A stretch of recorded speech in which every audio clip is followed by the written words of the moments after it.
Shopping online wasn't quite the same as being in a bustling store, but Savannah made the most of the available resources. She indulged herself, buying two of everything that caught her eye, from casual to evening wear, relishing the experience of revamping her entire wardrobe. In her former life, a stylist had handpicked most of her clothes from her own designs, but now she discovered the joy of shopping for herself. Savannah had embarked on this shopping spree after learning about the goddess responsible for Azrael and his brother's underworld duties. Her passion for mythology led her to connect the origins of these celestial beings to the ancient aliens that humans once worshipped as gods. The underworld internet became a treasure trove of knowledge, confirming her understanding of mythology as a historical narrative. Around the time when Lucian had challenged his father for the throne, a race of formidable female warriors infiltrated their planet. By the time the celestial beings realized what was happening, the Divine Ones had taken control of the human realm.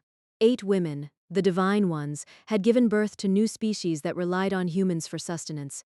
Savannah found it difficult to believe that they referred to themselves in such a grandiose manner. After approximately 5,000 years of relative peace among the 8 women, one of them attempted to seize the throne. Ideru, the goddess of death and judgment, failed spectacularly, and the other divine ones had transformed her into an infant since she couldn't be killed. Their offspring had varying degrees of immortality, but none possessed absolute immortality like the original 8.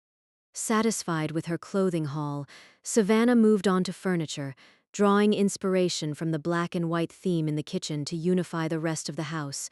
She selected items with dark wood, opting for deep red living room furniture with white accents to complete the look. Her only moment of hesitation came when she encountered the price of a large golden mirror that had caught her eye, but eventually she decided to purchase it. Savannah delved into researching Azrael and his brothers, Jeremiel and Lucian. Each had once been an archangel in heaven before rebelling against God's plan. Lucian, the first to fall, saved those marked for death. As she continued her research, the doorbell suddenly rang, startling her. She jumped, her wings unfurling to their full length, a sight that she found strange when glimpsed from the corners of her eyes.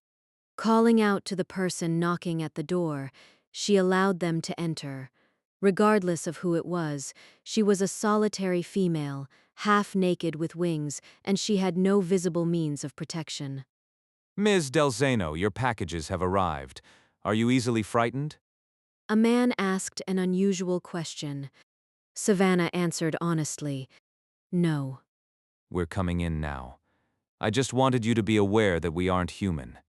3 imposing men entered, dressed in full-length leather jackets reminiscent of gunslinging Western attire, with black hoods covering most of their faces and gloves on their hands. They carried boxes and set them down in the living room. Savannah stared at them, trying to discern their non-human characteristics, though they appeared to be normal humans, dressed for winter in spring. Lord Lucian and Miss Esmeralda are on their way up. One of the delivery men informed her. Savannah remembered Esmeralda, the pint-sized woman who had selected her for the position of assistant. Lucian must be the fiancé Azrael had mentioned. As the boxes piled up, revealing the extent of her purchases, she commented, "You look human to me." One of the men chuckled and removed his hood. "I stand corrected," she replied, startled to see the man had the face of a demon, though not the storybook or Hollywood demon, only the horns matched the descriptions. His eyes were black orbs without lashes, and his ears were large and pointed outward. Black markings on his face moved like a river of ink. And to think, all this time I pictured some weird monster with horns and a forked tail. I'm vaguely disappointed. I dated a guy who looked weirder.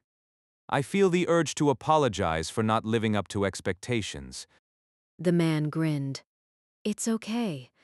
I had to deal with death not being a skeleton with a scythe, but human-looking with the body of a god.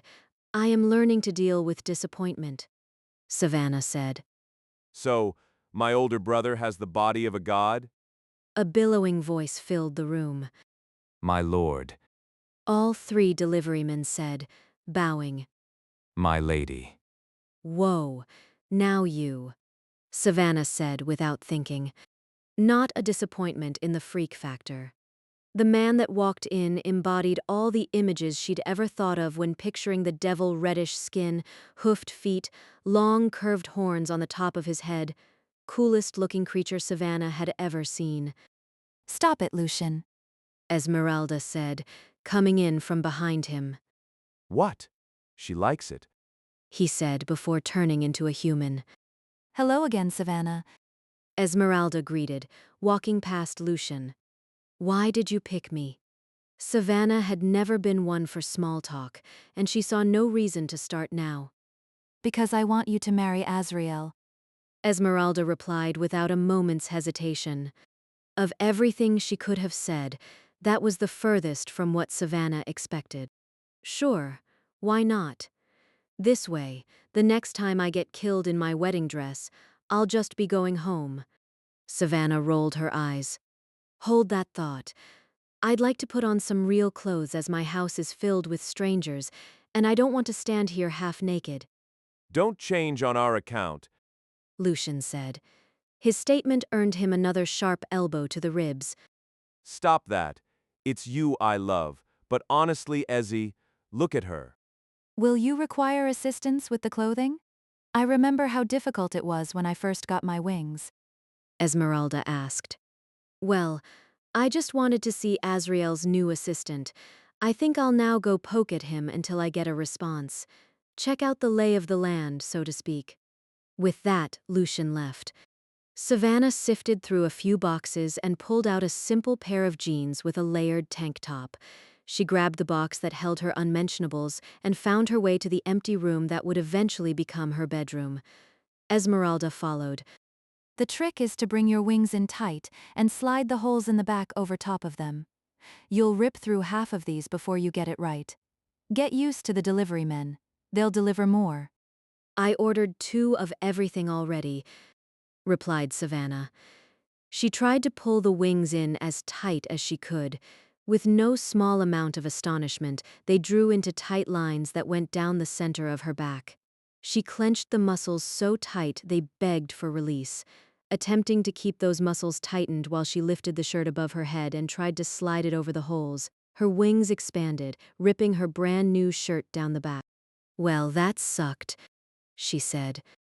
Actually, you did that quite well for a first try, Esmeralda said. For the sake of time, I'll straighten. You drop the shirt on me, all right? Savannah said. Certainly. The 2 of them put the shirt on with almost no effort.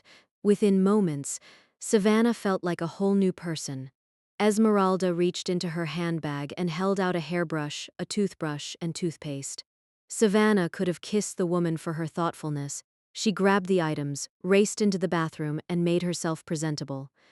When she exited the small room, she felt ready to face the world. The doorbell rang, signaling yet another delivery.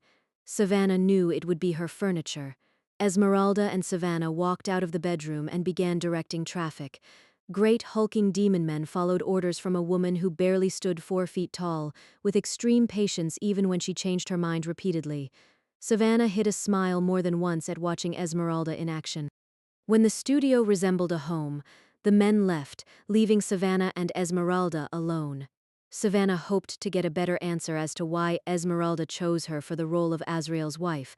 However, Esmeralda had other plans. Get some sleep. I shall return tomorrow to start your training. You'll also have a myriad of physical aptitude assessments, and then you'll have the opportunity to choose your ability. All Reapers get to choose what they think will help them. Choose wisely because once you have it, it cannot be taken away and you can't exchange it later. Esmeralda said. Huh? Savannah asked. Think of it as your one unique superpower. You mean beyond flying, super strength, and telepathy? Yes. What's yours? I chose mind control. I don't recommend it because you'll never truly know if a person is doing something because they want to or because you tell them to. Not to mention it only works on living mortals. Savannah could see how that would be a total waste in her new field. No mind control, gotcha. Thank you for your help today. Perhaps tomorrow you can tell me why you thought I'd be appropriate as Death's assistant. I chose you as Azrael's wife, not his assistant. You are exactly what he needs to chase away the ghost of his dead wife. She paused for a moment and then said, I'm also hoping that you'll design my wedding dress. Savannah could only stare, open-mouthed, at Esmeralda. Wedding dress? Too soon after yours? Esmeralda said with a cringed expression. I'm in a bit of a rush, so I'll understand if you can't have it ready in time, but I will die happy in a Del Seno original.